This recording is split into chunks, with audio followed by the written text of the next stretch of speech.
L'histoire commence en montrant le petit chaperon rouge poursuivi par un loup affamé qui cherche clairement à le dévorer sur le champ.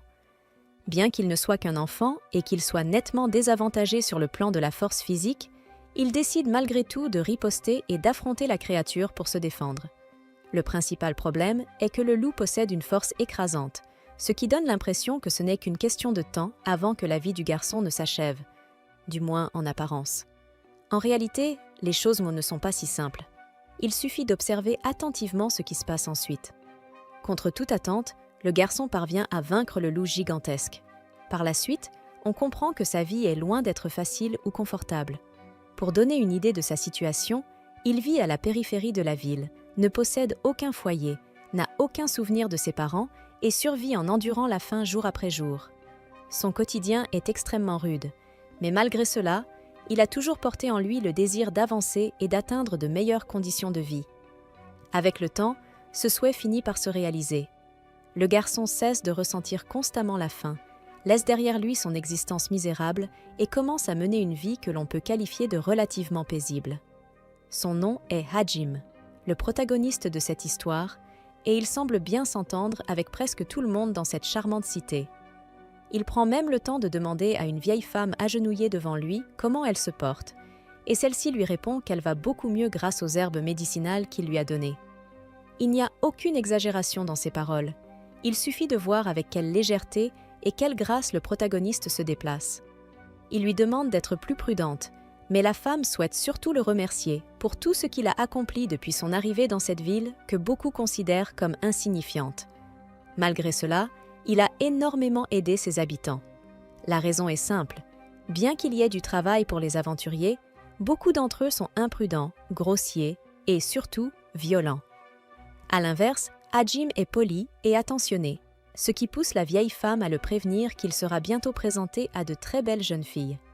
Curieusement, cette idée ne semble pas le mettre très à l'aise. Plus tard, un vieil homme travaillant comme garde est posté à l'entrée du donjon. Le protagoniste l'informe de son intention d'y entrer afin d'obtenir de la viande. Bien entendu, Hajim ne pénètre pas immédiatement dans le donjon, car il doit d'abord enregistrer officiellement son entrée. Le garde plaisante en disant que s'il rapporte de la viande fraîche, il passera sans doute une nuit agréable, mais il le met en garde, qu'il n'en fasse pas trop, sinon sa femme se mettra en colère. Même ici, les agents de sécurité surveillent attentivement les allées et venues. Une fois à l'intérieur du donjon, Hajim trouve étrange que l'une des portes soit ouverte, ce qui est extrêmement inhabituel, surtout lorsqu'aucun groupe n'est censé explorer les lieux avant lui. Sa surprise grandit encore davantage lorsqu'il découvre une jeune fille piégée par un slime. Pris de panique, il croit d'abord qu'elle est déjà morte. Cependant, après l'avoir libérée, il se rend compte qu'elle va parfaitement bien. La jeune fille avoue que le slime était un adversaire assez difficile, ce qui attire l'attention de Hajim, car ce monstre est pourtant considéré comme le plus faible du donjon. Malgré tout, elle ne pense qu'à le remercier de lui avoir sauvé la vie. Elle se présente sous le nom de Rirui, tandis que le protagoniste lui dit s'appeler Hajim Shinonome. Rirui pense qu'il doit être un aventurier respectable puisqu'il possède un nom de famille, mais elle se fait rapidement réprimander pour avoir ignoré les avertissements du garde et, surtout, pour avoir mis sa propre vie en danger. Hajim lui demande alors pourquoi elle était seule et où se trouvent ses parents. Elle lui répond qu'elle a été abandonnée, raison pour laquelle elle a décidé de vivre par ses propres moyens. Comme Hajim n'est pas originaire du village, elle lui explique qu'elle est arrivée en se cachant parmi la cargaison d'un marchand. Le protagoniste comprend immédiatement que la situation est grave. Puisqu'elle ne vient pas de la ville, elle ne sera pas acceptée à l'orphelinat et finira par être expulsée, contrainte de vivre à la périphérie, tout comme lui autrefois. Il préfère ne pas trop s'attarder sur cette pensée. Hajim décide alors de poursuivre son plan visant à récolter de la viande, mais Rirui se met à le suivre. Il l'avertit que, même si elle l'accompagne, elle n'y gagnera rien et lui suggère de suivre son propre chemin. Cependant, Rirui affirme qu'elle a faim et prétexte que marcher seule dans un endroit pareil est dangereux. Elle décide donc de rester avec lui. Hajim trouve cela amusant venant de quelqu'un qui a failli mourir face à un simple slime, mais il accepte malgré tout sa compagnie. Après un certain temps, il tombe nez à nez avec un sanglier gigantesque. Pour comprendre sa taille, il suffit de le comparer visuellement à tout ce qui l'entoure. Plus tard, alors que Rirui se baigne déjà dans la rivière, Hajime réalise qu'elle n'est pas du genre à abandonner facilement. Le véritable problème survient lorsqu'elle voit Hajime porter le sanglier jusqu'à la guilde. À cet instant précis, elle s'évanouit. Honnêtement, il n'est pas difficile de comprendre pourquoi. Après un certain temps, une elfe nommée Olive félicite Hajime pour avoir accompli sa mission. Cependant, en remarquant la présence de Rirui, elle lui rappelle que les personnes ne peuvent pas être acceptées comme de simples marchandises au sein de la guilde. Afin d'éviter tout malentendu, Hajime lui explique toute la situation, et Olive confirme alors que l'orphelinat n'acceptera pas Rirui, puisqu'elle n'est pas originaire du village. Les enfants locaux font déjà face à de nombreuses difficultés, ce qui rend la situation encore plus délicate. Pour cette raison, Hajime décide de se rendre à l'orphelinat. Une fois sur place, il salue la religieuse responsable, qui lui répond avec politesse. Un peu maladroitement, il lui demande s'il dispose de suffisamment de ressources pour survivre. Surprise, la nonne lui répond que ce n'est pas le cas, expliquant qu'ils survivent grâce aux dons, mais que malgré cela, leur situation financière reste très précaire. Hajime, qui s'attendait déjà à cette réponse, lui demande alors si, hypothétiquement, en apportant de la viande ainsi qu'un soutien financier mensuel à l'église, il serait possible de prendre en charge une petite fille du même âge que les autres enfants. La religieuse commence alors à énumérer tout ce qui serait nécessaire. Des vêtements pour chaque saison, des draps, des couvertures, des ustensiles, du mobilier, de la nourriture quotidienne, des médicaments d'urgence, des frais liés à l'éducation, et bien d'autres choses encore. Elle lui rappelle qu'un enfant a besoin de bien plus que de la viande pour survivre. Hajime réfléchit à ces paroles, réalisant que, dans sa vie précédente, de simples rations de viande et d'eau représentaient déjà le bonheur. La nonne lui demande ensuite si l'enfant serait sa fille ou quelqu'un de proche, mais Hajime répond que ce n'est pas le cas, précisant qu'il s'agit simplement d'une fillette venue de l'extérieur du village, qu'il a rencontrée ce jour-là. La religieuse lui dit qu'elle entend ce genre d'histoire très souvent, le remercie pour sa sollicitude et ajoute que, malheureusement, les humains ne sont pas des dieux et ne peuvent pas aider tout le monde sans limite. Pour Hajime, tout cela correspondait exactement à ce qu'il avait prévu. Il avait toujours su qu'aider quelqu'un demandait bien plus qu'une simple bonne volonté. Sauver une personne, ou tout autre être vivant, exige de réels efforts, un sens des responsabilités et de la constance, car chacun souhaite continuer à vivre.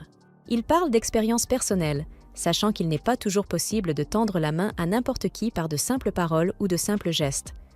Cependant, la conversation est brusquement interrompue lorsque Olive arrive en courant, paniquée, lui demandant s'il a vu Rirui. Apparemment, la fillette était sortie seule, alors qu'elle était assise tranquillement quelques instants plus tôt. Il s'avère qu'elle faisait face à un louveteau géant dans les champs de Martin. On soupçonnait que cette créature puisse grandir et devenir extrêmement dangereuse. En entendant cela, Hajime se souvient immédiatement que Rirui avait dit vouloir devenir indépendante. À présent, elle mettait clairement sa propre vie en danger. Sans perdre une seconde, il se met à courir vers la forêt aussi vite qu'il le peut. En avançant, Hajime réfléchit au fait que se cacher et attendre ne résout rien. Cela lui rappelle son propre passé, lorsque rester immobile signifiait mourir de faim. Dans les situations extrêmes, risquer sa vie est parfois le seul moyen de survivre. Après de longues recherches, il finit par trouver Rirui face à un loup gigantesque. Heureusement, Hajime arrive à temps et abat la créature avec facilité, donnant presque l'impression que l'animal était inoffensif après le combat. Cependant, l'affaire ne s'arrête pas là. Il interroge Rirui, lui demandant ce qu'elle cherchait à faire, lui rappelant qu'elle avait failli mourir récemment face à un simple slime. En larmes, Rirui lui répond qu'elle avait faim et que c'est pour cette raison qu'elle a tenté de vaincre le loup seul. Hajime comprend qu'insister à cet instant ne mènerait à rien, alors il lui demande d'arrêter de pleurer. Il lui dit que, si elle le souhaite, elle peut l'accompagner en tant que partenaire, mais qu'elle devra apprendre à se comporter correctement. Il lui explique que la viande du loup sera partagée avec les habitants comme preuve de leur volonté d'aider. À ces mots, Rirui se met à pleurer encore plus fort, submergée par l'émotion, car elle avait toujours espéré que quelqu'un comme Hajime viendrait un jour à son secours. Ce soir-là, tandis que tout le monde fête l'événement autour d'un repas, Olive est surprise d'apprendre que Hajime a décidé d'accepter Rirui comme compagne. Malgré tout, Il sait qu'il devra se montrer strict avec elle afin qu'elle mûrisse et cesse d'agir de manière aussi imprudente lorsqu'il s'agit de survivre. Pourtant, il ne peut s'empêcher de ressentir une certaine irritation. Tard dans la nuit, alors que Hajim dort profondément, il est brusquement réveillé par Rirui en état de panique. Sans aucune explication apparente, elle a soudainement grandi et semble plus grande qu'avant. Peu de temps après, tout redevient normal, laissant Hajim et Rirui totalement perplexes. Au petit déjeuner, Hajim mentionne à Olive que Rirui a grandi sans prévenir. Mais il se met aussi à dire des choses étranges, manifestement dans l'intention de taquiner la réceptionniste, et cela fonctionne parfaitement. Il faut rappeler que Hajim est quelqu'un d'extrêmement méthodique, qui réfléchit excessivement aux règles et aux moindres détails. Il rappelle ensuite à Rirui la devise des aventuriers « Ceux qui ne travaillent pas meurent de faim ». Rirui lui répond que ce n'est pas un problème, car elle a bien l'intention de travailler aussi dur que possible. À la guilde, Hajim parle à Olive de la possibilité qu'elle appartienne à une espèce ancienne. Olive lui demande quelles caractéristiques il a observées, et il explique que Rirui est tout simplement devenu adulte en un instant. Interrogée à son tour, Rirui dit que la seule chose à laquelle elle pensait était manger beaucoup de viande, surtout du bœuf rôti. Comme tout cela reste un mystère, Olive promet de mener l'enquête et de chercher des informations utiles. Concernant les missions, elle recommande de récolter des herbes près de la ville. Cependant, Hajim estime que Rirui doit s'habituer au combat. Olive suggère alors de chasser des slimes, puisqu'il s'agit de monstres faibles et que leurs matériaux sont toujours très demandés en alchimie. En entrant dans le donjon, l'excitation de Rirui est évidente, jusqu'à ce qu'il tombe sur le slime qui avait failli la tuer auparavant. Naturellement, elle est prise de peur, car cela ravive de mauvais souvenirs. Hajim la prévient que si elle est incapable de vaincre un ennemi aussi faible, elle ne sera jamais prête à devenir aventurière. Déterminée, Rirui se jette sur le slime de toutes ses forces, essayant de vaincre son pire ennemi jusqu'à présent. Mais rien ne semble avoir changé. Hajim observe la scène en silence, réalisant que, malgré son impulsivité et sa maladresse, elle fait réellement de son mieux. Il se demande comment quelqu'un qui a été abandonné par ses parents peut encore sourire après avoir enduré tant d'épreuves. Après une nouvelle défaite, Hajim décide de faire une pause pour manger. Ils se rendent dans un endroit offrant une vue magnifique, où il propose à Rirui un morceau de pain. À sa grande surprise, elle refuse, affirmant qu'elle n'a pas. À ce moment-là, Hajim réalise que Rirui possède un fort sens du mérite. Il avait mangé à sa faim au petit déjeuner, pensant qu'il allait bien performer, mais il comprend maintenant qu'il s'était trompé. Il décide donc de ne rien manger lui non plus. Il se rend compte que Rirui ne veut être un fardeau pour personne. Bien qu'elle paraisse mature, Hajim ne sait pas comment gérer la situation. Comme il n'a jamais vécu quelque chose de semblable auparavant, tout ce qu'il connaît tourne autour de manger, dormir et combattre. Essayant de résoudre le problème, il lui ordonne de manger, mais elle continue de refuser. Alors Hajim lui explique qu'au-delà de la devise « Ceux qui ne travaillent pas meurent de faim », il existe une règle encore plus importante, ne jamais remplir son propre estomac tout en laissant son partenaire sans rien. Pour cette raison, le plan est de retourner au donjon et de vaincre le slime ensemble, afin que tous les deux puissent manger. Rirui est ravie de cette idée. De retour dans le donjon, Hajim lui dit qu'elle doit observer attentivement l'ennemi et identifier son point faible. Rirui pense que ce sont les pieds, mais réalise ensuite que les slimes n'en ont pas. Patience, Hajim lui explique que le point faible se situe dans les yeux, bien qu'ils ne soient généralement pas visibles. Les slimes révèlent leurs yeux lorsqu'ils entendent un son. C'est le moment parfait pour attaquer. Suivant ses instructions, Rirui parvient enfin à vaincre le slime. Ayant surmonté l'ennemi le plus dangereux qu'elle ait affronté jusqu'ici, rien n'est plus approprié que de célébrer avec du pain pour le déjeuner. Tous deux sont extrêmement heureux, et Hajim espère simplement qu'avec le temps, Rirui viendra à lui faire de plus en plus confiance. Plus tard, Olive s'excuse de ne pas avoir pu enquêter sur les espèces anciennes, car le maire l'a convoquée et a accaparé tout son temps. Rirui, fière, dit qu'elle a vaincu le slime, et Olive les félicite en disant qu'ils ressemblent à un père et sa fille, ce qui embarrasse complètement Hajim. Cette nuit-là, Olive poursuit son investigation et découvre quelque chose de préoccupant. Les créatures qui grandissent soudainement pendant la nuit ne sont connues que chez les succubes. Elle espère que ce n'est pas le cas pour Rirui, mais tout laisse à penser qu'un événement sérieux pourrait survenir. Et c'est après le petit déjeuner il se rend à la guilde des aventuriers. Là-bas, il se plaint auprès d'Olive d'avoir fait des cauchemars où un énorme chien passait toute la nuit à le renifler. C'est alors qu'Olive lui annonce que Rirui est une succube. Rirui comme Hajime sont pris de court, si bien qu'Olive leur explique que leur monde est actuellement peuplé d'humains, d'hommes-bêtes, d'elfes et de nains. Cependant, certaines personnes naissent en tant que vampires, loups-garous, mégésies ou peuple de la mer, Quelques jours passent. Plus tard, le groupe se rend dans un certain endroit et se retrouve surpris en découvrant de nombreux hommes rassemblés sur place. Tous semblent fascinés par la présence d'une femme en particulier. Considérée comme d'une beauté exceptionnelle, même en plein milieu de nulle part, elle finit par se voir proposer de l'argent par l'un d'eux, une situation qui n'a visiblement rien de nouveau pour elle. Cependant, Véronica ne laisse pas passer cela. La femme, dont le nom n'est pas mentionné, affirme clairement que ce qu'il lui offre est de la pure pacotille, puisqu'il n'a même pas assez de pièces de bronze pour payer une demi-heure.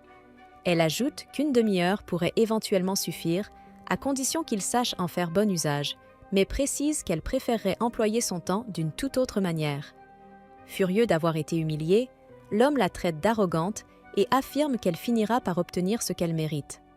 Cependant, Véronica sait pertinemment qu'il ne s'agit que d'un aventurier de seconde zone, qui n'est même pas originaire de cette ville. Ainsi, sans le moindre effort, elle bloque son attaque et le frappe violemment, sous les yeux des autres hommes présents. Cette attitude ne fait que rendre Véronica encore plus attirante à leurs yeux. Elle explique ensuite que, dans cette ville, une autre personne exerce le même genre d'activité qu'elle et que quelqu'un a tenté de lui voler sa clientèle extérieure. C'était probablement ce qu'ils essayaient de régler lors de la négociation. Agacée par le fait que les hommes bestiaux oublient tout aussi facilement, Véronica décide de frapper l'homme une nouvelle fois, histoire de voir si cela l'aidera à faire fonctionner son cerveau. Finalement, l'homme s'enfuit. Elle prend alors la place où l'homme blond était assis auparavant, laissant tout le monde sans voix. C'est à ce moment-là que Véronica remarque que le protagoniste est enfin revenu. Il la salue poliment, puis tout le monde s'assoit ensemble pour manger autour de la table. Rirui demande au protagoniste ce qu'est cet objet et il lui explique qu'il s'agit d'une chaise. La serveuse demande à Rirui d'arrêter de fixer, mais Véronica, intriguée, relance la conversation en demandant depuis quand les chaises parlent. Véronica demande ensuite si Rirui devrait serrer la main du nain. À peine cela se produit que, en l'espace de quelques secondes, Rirui se transforme en une femme adulte. Nathalie, la serveuse, est choquée de voir Rirui sous une forme aussi belle. Véronica explique alors que cela confirme ses soupçons. Rirui est une Asucubus. Rirui est ravie, car elle trouve Véronica incroyable.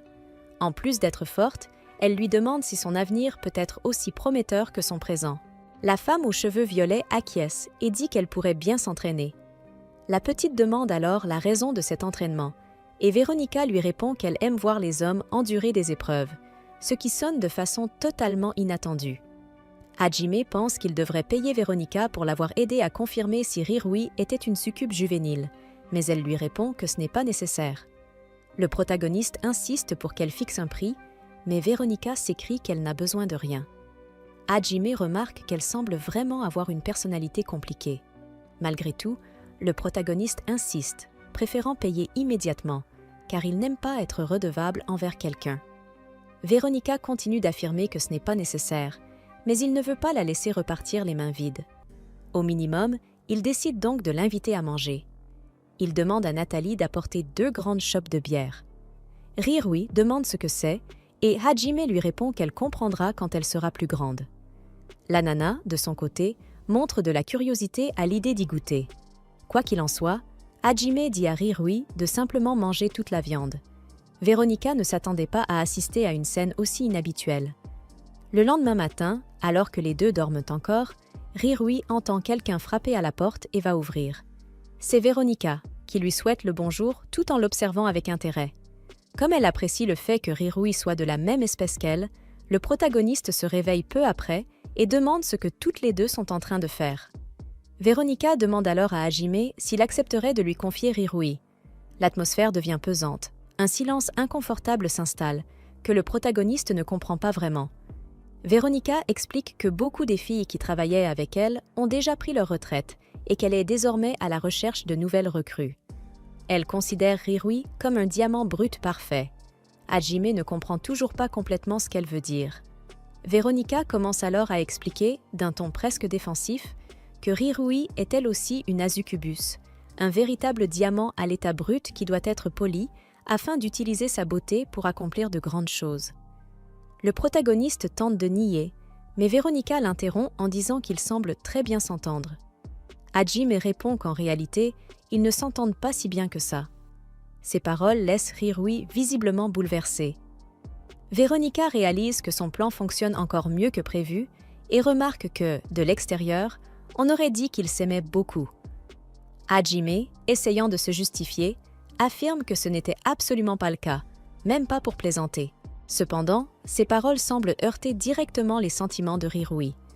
Veronica remarque cette ouverture et en profite pour dire au protagoniste que s'il emmène le nain avec lui, il pourra continuer à vivre ses aventures seul autant qu'il le souhaite.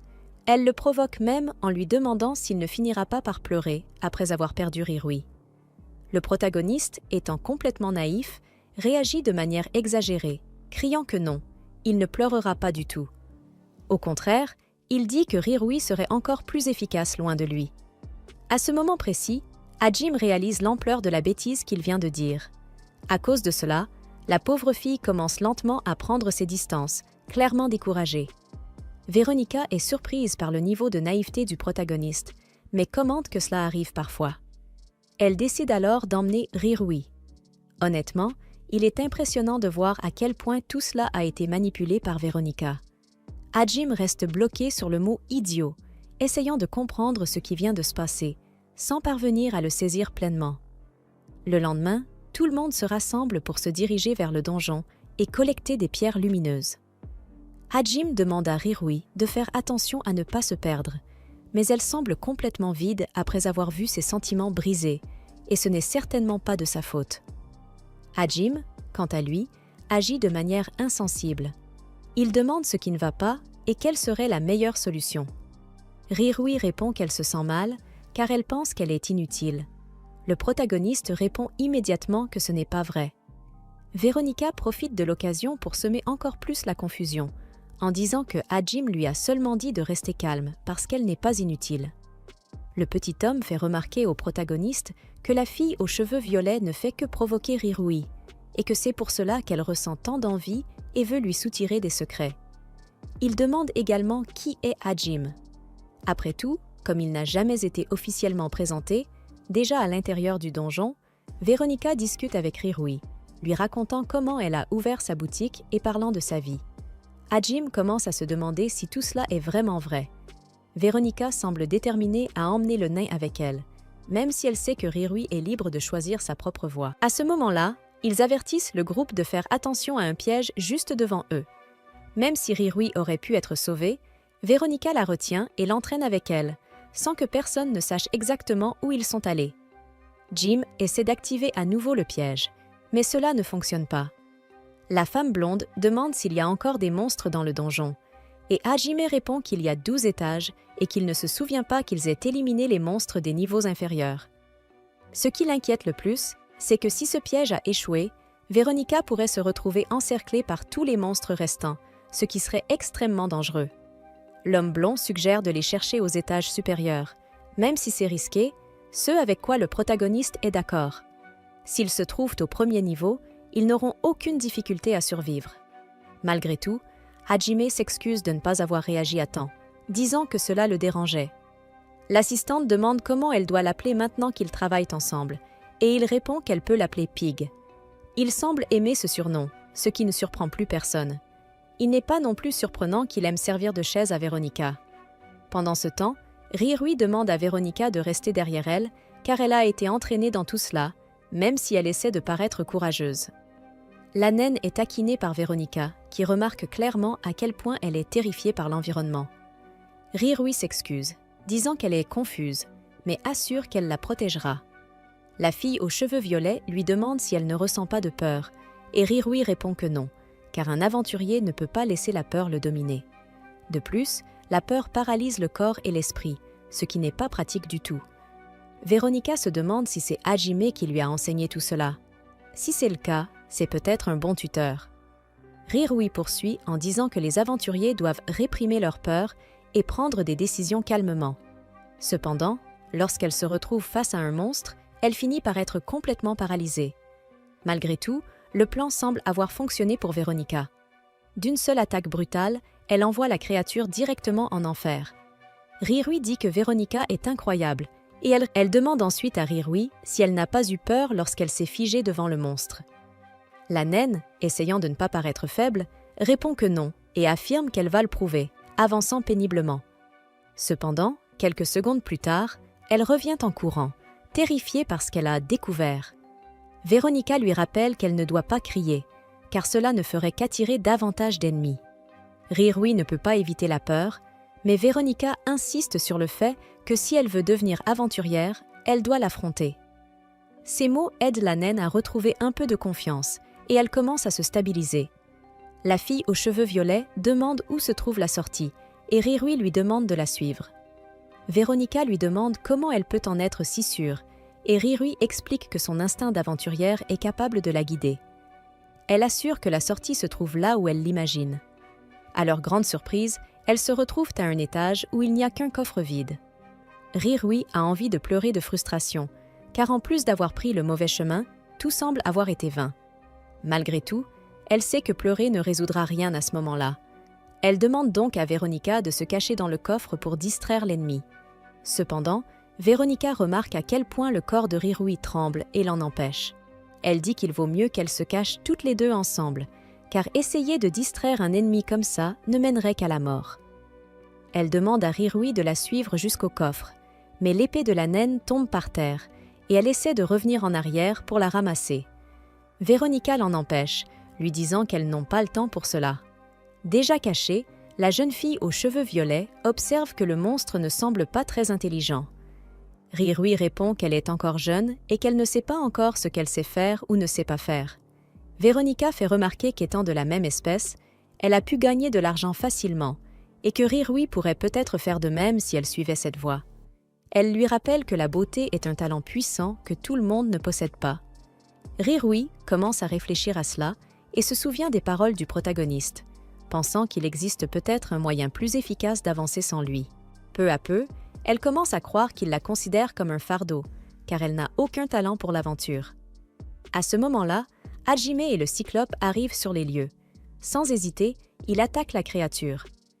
Pour le protagoniste, ce monstre est bien trop faible pour mériter qu'on s'y intéresse. Il le terrasse donc d'un seul coup. Maintenant, la seule question qui reste est « Où diable sont-ils passés tous les deux ?» Tout ce qu'il trouve, c'est la petite épée de Rirui gisant sur le sol. La première chose qui lui vient à l'esprit est que la jeune fille impulsive a fini par s'attirer des ennuis. Compte tenu de l'étage où il se trouvait, cela ne pouvait que mal finir. Il commence à réfléchir au fait que les donjons sont toujours des endroits dangereux, où l'on rencontre inévitablement des monstres. Là-bas, on se bat, parfois on gagne, parfois on perd, et perdre peut signifier la mort.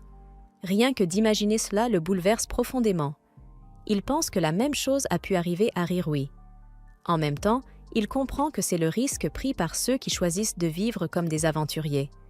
Il n'y a aucun moyen de l'éviter. Il décide alors d'ouvrir le coffre et Veronica fait remarquer qu'ils ont été trop lents, car ils ne l'avaient pas remarqué plus tôt. Rirui a envie de pleurer, à la fois de soulagement de le voir là et de la peur qu'elle a éprouvée, mais elle décide de se retenir. Elle fait cela parce qu'elle veut être une véritable aventurière, quelqu'un avec des sentiments fermes et résolus. L'expression du protagoniste se transforme en un grand sourire, puis tout le monde passe à autre chose pour continuer à collecter les pierres lumineuses. Pendant qu'il travaille, Veronica observe tout attentivement, analysant chaque détail. Elle semble arriver à certaines conclusions, mais se souvient bientôt que sa chaise n'est pas à proximité. Et après tout, où est passé ce type? Honnêtement, à la fin de la journée, tout le monde se rassemble pour célébrer l'excellent travail accompli. À la surprise générale, la chaise est également sortie indemne de toutes ses péripéties. Le protecteur demande à Rirui ce qui lui est arrivé. Comme il remarque qu'elle a l'air abattue, elle répond tristement qu'elle n'a peut-être pas le talent nécessaire pour être aventurière et qu'elle finit par n'être qu'un fardeau. Malgré tout, le protagoniste lui demande d'accepter qui elle est, en lui disant que son talent, c'est de sourire. Il affirme que cela suffit amplement. Rirui devient heureuse comme une enfant naïve en entendant cela. C'est pourquoi il lui dit de manger beaucoup et de profiter du festin. Elle accepte sans hésiter, mais lui demande d'arrêter de la traiter d'idiote. Véronica observe toute la scène en silence. Finalement, le nain rejette la proposition de travailler avec elle. Elle dit que le talent de Rirui est de sourire comme une succube, exactement comme l'avait dit le protagoniste, et au fond, il semble qu'il avait raison. La jeune fille aux cheveux violets a l'impression d'avoir réussi une sorte de test. Hajime lui demande qui l'a approuvé, et elle explique qu'en réalité, elle mettait le protagoniste à l'épreuve. S'il avait essayé de faire du mal à quelqu'un de son entourage ou à son espèce, les succubes, elle lui aurait jeté un terrible sort. Heureusement, cela n'a pas été nécessaire et tout s'est bien terminé. Quelques jours plus tard, Hajime emmène Rirui faire du shopping. Alors qu'il parcourt les étals de la rue, Hajime explique que de nombreux commerçants ont accumulé des marchandises en prévision de la nouvelle saison des aventuriers. Cependant, l'esprit de Rirui est ailleurs, car elle titube jusqu'à un stand de nourriture. Hajime lui rappelle qu'ils sont seulement là pour acheter des vêtements, ce à quoi Rirui rétorque que, de toute façon, c'est lui qui a brûlé les siens. Se souvenant de la manière dont il a brûlé ses vêtements mouillés avec une pierre magique, Hajime explique qu'il essayait simplement de les faire sécher. Une fois de plus, Rirui l'ignore et se dirige vers une autre boutique. Cette fois, elle tombe sur un homme étrange qui vend un œuf non identifié. Voyant l'occasion parfaite d'escroquer une enfant, l'homme prétend que l'œuf renferme une bête rare. Lorsque Hajime s'approche, l'individu suspect agit comme si l'œuf pouvait, ou non, être béni par d'anciens esprits. Mais Hajime voit clair dans son jeu et commence à s'éloigner. Cependant, Rirui tombe complètement dans le piège des absurdités de l'homme et se met à supplier Hajime de lui acheter l'œuf. Pour la plus grande joie de Rirui, sur le chemin du retour vers l'étal de vêtements, elle remercie Hajime d'avoir exaucé son souhait. Soudain, il fait semblant de vouloir manger l'œuf, ce qui brise le cœur de Rirui. Alors qu'elle tente de protéger son œuf des griffes de Hajime, une jeune naine lui rentre dedans. Non loin de là, la grand-mère de la fillette l'appelle. Celle-ci s'excuse alors auprès de Hajime avant de partir en courant. Plus tard, notre duo retourne à la taverne après avoir terminé leurs achats. Véronica est surprise que l'idiot de Hajime ait réussi à trouver une jolie robe pour la fillette, et il explique alors que c'était le choix de Nathalie. Il dit ensuite à Rirui de se préparer à explorer la nouvelle donjon. Lorsque Rirui s'approche pour en savoir plus sur le donjon, elle remarque un œuf au plat dans l'assiette de Hajime et est prise de panique. S'imaginant le pire, elle se met à pleurer, pensant qu'il a dévoré sans pitié sa précieuse mascotte. Cependant, Hajime lui montre l'œuf qu'elle a acheté et la rassure, en lui disant qu'il n'a pas l'intention de le manger.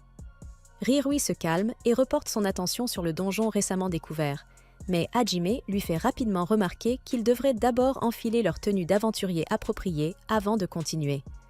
Après le départ de Rirui, Hajime réfléchit au trésor des donjons. Comme elle a encore des difficultés, même contre les slims, il se rend compte qu'il leur faudra du temps avant de pouvoir mettre la main sur un véritable trésor. Et effectivement, lorsqu'ils explorent le nouveau donjon, Rirui se fait une nouvelle fois écraser par les slimes. Cette fois-ci, il retombe sur la jeune naine appelée Anyango, rencontrée auparavant, qui avance prudemment sur le sol à leur côté. En la voyant se déplacer, Hajime se demande pourquoi une enfant si jeune se promène complètement seule. Avant qu'il ne puisse la ramener dans un endroit sûr, Anya est avalée par un slime, tout comme Rirui. Après avoir sorti les deux filles du slime, Hajime ramène Anya auprès de sa grand-mère. La vieille femme le remercie de lui avoir sauvé sa petite fille, mais il se comporte comme s'il était bien trop rustre pour être un héros. Malgré son attitude de dur à cuire, la grand-mère refuse de le croire, s'approche de sa petite fille et lui demande de rester à la maison comme une gentille enfant, au lieu de partir à l'aventure dans des situations dangereuses. Malheureusement pour la grand-mère, Anya rejette complètement sa demande et s'enfuit en courant. Après le départ de la fillette, la grand-mère se demande si elle ne l'a pas mal élevée en l'absence de ses parents. Rirui se demande ce qui est arrivé aux parents d'Anya, et la grand-mère explique alors qu'ils ont été dévorés par des monstres il y a bien longtemps. En entendant cela, Rirui s'éloigne pour aller retrouver Anya. Pendant ce temps, la grand-mère se demande si elle pourrait confier sa petite fille rebelle à un adulte patient qui serait capable de s'occuper d'elle. Soudain, elle se rend compte que Hajime se tient littéralement juste à côté d'elle et lui demande alors d'adopter Anya, comme il l'a fait avec Rirui. Il refuse immédiatement, si bien que la grand-mère lui propose une généreuse récompense en échange de la garde de sa petite-fille. À l'extérieur de la maison, Rirui retrouve Anya, plongée dans ses pensées, et tente de s'approcher discrètement d'elle. Cependant, elle fait du bruit par accident en entendant de violents coups résonner à proximité. En s'approchant, Rirui remarque 2 forgerons nains en train de marteler du métal chauffé à blanc. Anya se montre impressionnée par les forgerons, tandis que Rirui se demande sur quoi ils travaillent. Anya explique qu'ils essaient d'utiliser un esprit du feu, ce qui est indispensable pour un véritable professionnel. Elle commence ensuite à admirer les forgerons, car ils exercent le métier de ses rêves. Rirui se demande pourquoi elle est si pressée, puisqu'elle pourra devenir forgeronne lorsqu'elle grandira. Cependant, Anya révèle que sa grand-mère va bientôt mourir, et qu'elle souhaite donc leur prouver ses capacités afin qu'elle puisse partir en paix. En entendant cela, Rirui se rappelle à quel point Hajime se soucie d'elle et pense qu'Anya lui ressemble beaucoup. Tandis qu'Anya reste stupéfaite, Rirui promet de demander à Hajime de l'aider. Peu de temps après, elle revient avec Hajime et lui demande si Anya peut, elle aussi, rejoindre leur groupe. À sa grande surprise, il accepte, expliquant que la grand-mère a réussi à le convaincre de l'emmener avec eux. En apprenant qu'elle s'est fait une bonne amie, Rirui commence immédiatement à célébrer avec Anya. Ensuite, ils se rendent tous ensemble dans la nouvelle donjon, où Hajime apprend à Anya comment distraire un slime. Pendant qu'elle lance une pierre près du slime, elle s'approche furtivement et met fin à sa vie. Les 2 filles commencent à célébrer leur première prise et Hajime sourit en les observant. Même si, personnellement, il ne se soucie pas vraiment des amis, il pense qu'il est bon qu'une jeune fille comme Rirui en ait un. Puis Anya demande à Rirui si elle a également appris ses techniques de combat auprès de Hajime. Rirui acquiesce, ce qui pousse Anya à faire l'éloge de Hajime pour sa fiabilité. Entendre une autre fille complimenter son compagnon rend Rirui tendu, laissant Anya confuse face à cette réaction soudaine. Rirui tente d'ignorer ses questions et lui demande de chasser un autre slime avec elle. Soudain, un groupe d'aventuriers déboule en courant vers les filles, poursuivis par une horde de sangliers. Hajime crie aux filles de s'écarter, mais Anya trébuche en essayant de s'enfuir. Lorsqu'elle parvient à se relever, les sangliers sont déjà juste devant elle, et la petite pense alors que son heure est venue. Heureusement, Hajime apparaît juste à temps pour la tirer hors de la trajectoire des bêtes. Rirui s'inquiète pour Anya, mais celle-ci devient nerveuse dans les bras de Hajime et commence à les fusiller tous les 2 du regard. À la fois confus, Hajime et Anya se demandent comment la température vient soudainement de chuter de 10 degrés. Rirui s'approche d'Anya pour voir comment elle va, mais ne fait qu'aggraver sa souffrance en la fixant de près d'un regard glacial. Plus tard dans la nuit, Rirui rêve qu'elle explore de nouveau le donjon. D'une manière ou d'une autre, dans son rêve, Hajime finit par fuir comme une petite fille devant un monstre. Heureusement pour lui, la Rirui du rêve libère avec assurance un sort de feu ardent depuis sa dague, éliminant le monstre en une seule attaque. Hajime et Anya remercient tous 2 Rirui de leur avoir sauvé la vie, et elle se met à rire en savourant sa victoire.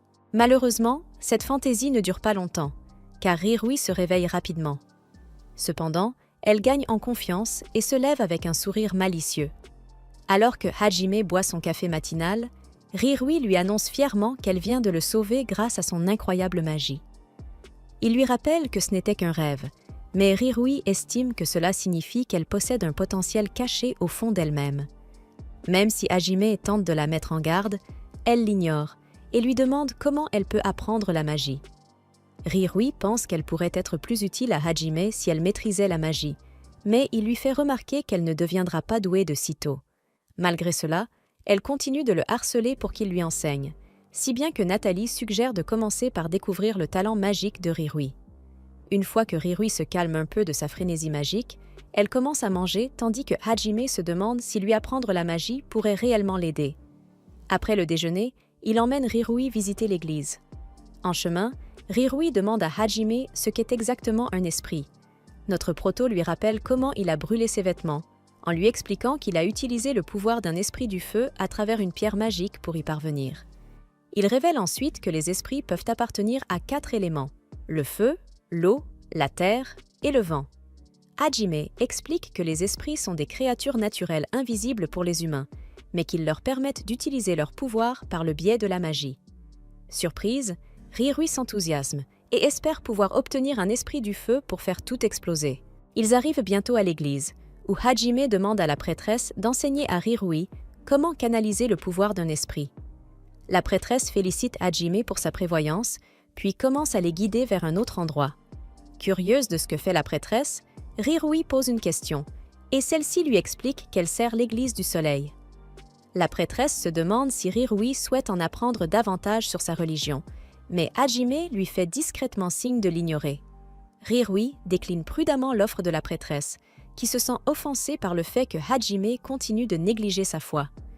Quelques minutes plus tard, ils arrivent dans un lieu où se dressent 4 piliers, chacun symbolisant l'un des 4 éléments. La prêtresse sort une clé spéciale, ce qui fait briller tous les piliers et révèle une porte secrète. Lorsque la porte s'ouvre, Rirui découvre une dimension différente à l'intérieur. Hajime explique qu'il s'agit de la forêt où elle découvrira son talent et lui dit d'entrer. Rirui se sent effrayé à l'idée de rester complètement seule. Alors Hajime la rassure en lui assurant qu'il viendra la sauver si elle se retrouve en difficulté. Elle finit par rassembler son courage et se précipite dans la forêt magique. Une fois que Rirui est hors de portée d'ouïe, la prêtresse dit à Hajime qu'il y a des frais uniques de 5 pièces d'argent pour son service. Pendant ce temps, Rirui explore la forêt magique, profitant de tous les paysages étranges qui l'entourent. Bien qu'il n'y ait pas de monstres dangereux pour la menacer, elle reste néanmoins prudente face à toutes les créatures étranges qu'elle rencontre. Après avoir fui un oiseau étrange, elle entre en collision avec un monstre hybride de rat et de serpent. Alors que la petite l'observe, choquée, le monstre se retourne et commence à la fixer intensément. Comme Rirui est paralysée par la peur et incapable de bouger, le regard du monstre devient encore plus oppressant. Elle parvient finalement à s'échapper vers une zone plus sûre de la forêt. Bien que Rirui soit tentée d'appeler Hajime à l'aide, elle se rend compte qu'elle est une aventurière et qu'elle doit affronter les épreuves par elle-même. Forte de cette nouvelle confiance, elle commence à explorer la forêt avec moins de crainte. Peu après, Rirui entre dans un arbre creux et commence à errer à l'intérieur. D'une manière ou d'une autre, l'arbre creux mène à un tunnel magique qui la projette directement sur une plage. Surprise, elle commence à profiter de la fraîche brise marine. Soudain, une énorme tortue émerge des eaux de la mer. Rirui pense que la tortue veut la dévorer, alors elle dégaine son épée pour se battre, même si sa lame, longue de seulement quelques centimètres, est plus petite que les yeux de la tortue. Elle tente de l'intimider. Malheureusement, Rirui trébuche sur le sable. Malgré cela, elle refuse d'abandonner et tente d'attaquer la tortue. Lorsque sa dernière tentative désespérée échoue complètement, elle finit par se rendre et accepte que la tortue s'approche alors davantage et Rirui commence à balbutier dans une langue inconnue. Juste au moment où elle pense que tout est fini, la tortue lui adresse un sourire. Rirui ressent alors une étrange sensation d'humidité dans la main et découvre un symbole étrange gravé sur celle-ci. En levant de nouveau les yeux vers la tortue, elle se rend compte que le monstre a disparu, laissant derrière lui une porte menant de retour au monde réel. Lorsque Rirui sort du royaume magique, Hajime commence à se demander si elle a réussi à canaliser un esprit. Rirui lui raconte sa rencontre avec la tortue géante, ce qui amène la prêtresse à en déduire qu'elle a rencontré l'esprit de l'eau. Hajime reste silencieux car il n'a jamais réussi à canaliser un esprit de toute sa vie, tandis que Rirui exhibe fièrement la marque d'eau qu'elle a obtenue. La prêtresse examine attentivement la marque et explique qu'il s'agit d'un emblème d'eau à 2 écailles, signe d'une grande bénédiction aquatique. Elle révèle que, même sans apprendre la langue des esprits, Rirui peut utiliser la magie de l'eau grâce au pouvoir de cette bénédiction. En entendant cela, Rirui pense que son heure de briller est enfin arrivée. Elle demande à Hajime de se rendre au donjon afin de pouvoir tester ses nouveaux pouvoirs. Elle emmène également Anya avec eux, simplement pour lui montrer à quel point elle est devenue forte. Comme premier sujet d'essai, Rirui choisit un slime innocent. Après avoir accumulé son pouvoir magique, Rirui se prépare à effacer le slime de l'existence. Malheureusement, elle ne parvient qu'à infliger à la créature gélatineuse une légère douche. Peu après, elle se retrouve à l'intérieur du ventre du slime, obligeant Hajime à la sortir. Déçue, Rirui se rend compte que la réalité ne peut jamais être aussi agréable que ses rêves.